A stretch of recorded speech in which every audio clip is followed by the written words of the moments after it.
Well, here we are at Harold Fieldberg's farm, and it's just outside of Medicine Hat.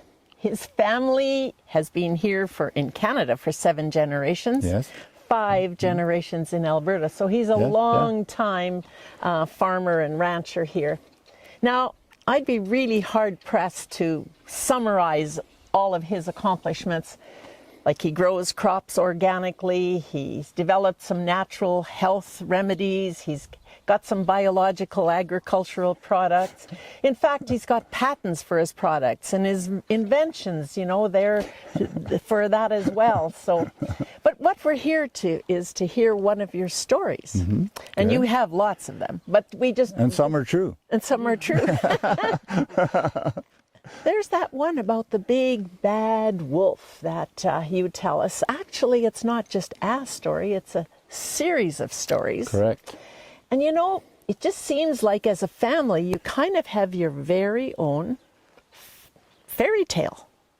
Yeah. Well, it starts with your mom, right? Yes. How old was your mom when she had her first encounter? Well, the first encounter that I remember them talking about, they moved there in 1915, and they were 15, so it would have been in 16, so she would have been about 12 years old then with that. And she went over the Bowes family had homesteaded the quarter section just east of the Chesneys, and she went over there bareback and picked up the Bowes girl, and they were riding bareback and riding back over to the Chesney farm. They were riding bareback, and this wolf came out of a coulee and chased them. And the horse took off hard as it could, and this wolf was jumping up, and the young, I think Annie Bowes her name was, I believe it was Annie, and she had those heavy old shoes with big wooden heels, and that wolf left tooth marks in those heels. He was jumping up trying to pull them off the horse, and the whole family said that they seen those tooth marks on there and she came home and she was really petrified, but you know, they had a fast horse. Good thing. Yeah, so I heard that story many times. And then the second time was only 2 years later, again. Yes, it was a couple of years later, and my grandfather was a steam engineer and had a steam engine, and they were thrashing, 200 or 300 meters away yards away from the house, and my mother was carrying lunch out there. And so she was carrying lunch out at lunchtime, and she got out there just walking past the blacksmith shop, and this wolf came out of the bush, out of there, there's a dam there, came out of the bush and chased her, and she ran as hard as she could over to where the men were thrashing, and they came out and chased the wolf off with the pitchforks and everything. And she was so frightened that time that she, somehow, I don't know how it happened, but her eyes crossed. And so they sent her to Kindersley, and she was there for 5 or 6 months staying with friends. And they said it took about 5 or 6 months before her eyes came uncrossed again. Wow. Never heard of anything like that, but I mean, that's the way it is. What trauma. And then she has yet another encounter when she's about 30. Yes, yeah, they bought a new old whippet car, they called it. And her and Auntie Ida, her brother's wife, they were going to town in this whippet car, and 200 or 300 yards from the house, they were driving the car. And Auntie Ida was driving, and Mother was in the passenger seat, and this wolf came out of the same bunch of bushes around the dam, jumped up and hit the windshield right where she was, and hit it, she said it was with his mouth wide open, just like that, and slobber all over the windows, and so then they took off.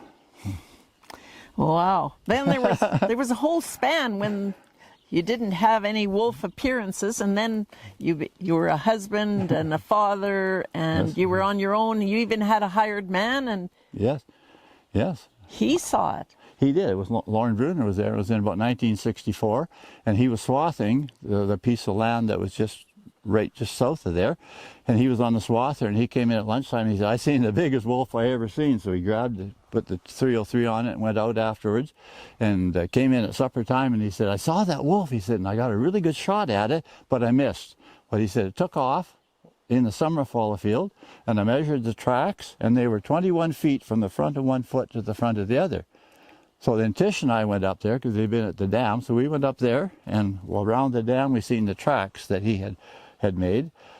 So I tried to make a ashtray kind of thing. It didn't work out, but anyhow I had a piece of paper, and I measured from the front of the toe on the wolf to the back, and it was 6 1/4 inches, and the width on it was 4 3/4 inches without the claws. So I have that paper at home, but I put it away so safely that I haven't found it yet. Can't find it. Well, not very many families have their very own wolf story. No, that's true. No, well, I don't know, but this was one that we lived on. We heard so many times about it, and it was always something that they spoke about. That makes it a fairy tale. It is a wolfy tale. A wolfy tale. That was quite interesting. Harold Fieldberg here told me this story, and I wrote this poem, and it's kind of like his story, him telling it in rhyme. The Lone Wolf of Bindloss. You all met the big bad wolf in so many fairy tales. What big teeth you have, what big hands. His threat, it never fails.